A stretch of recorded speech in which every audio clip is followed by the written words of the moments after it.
Hi, I'm Susanna Gotch, and this is our March CCC Trends Update. This month, we released our annual Crash Course Report, covering the data, trends, and insights shaping the automotive, claims, repair, and collision industries. The focus of this year's report is the future of the digital journey and disruption.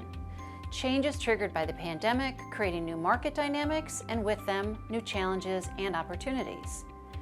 In the report, we cover the following: supply versus demand imbalances and the impact on U.S. inflation, labor shortages and their role in driving up wages and altering experiences across nearly all industries, the operational future of automakers, insurers, repairers, and other providers, the role of vehicle technology and the impact of increased complexity on repair costs and repair times, technologies such as AI, mobile, cloud, and the Internet of Things, and their role in user experiences. And finally, changes in driving behaviors and the impact to frequency and severity of auto accidents and auto casualty claims. These are just some of the insights that we'll dive into in this year's Crash Course. Thank you for joining us for our March 2022 CCC Trends Update. Head to cccis.com to download the report now.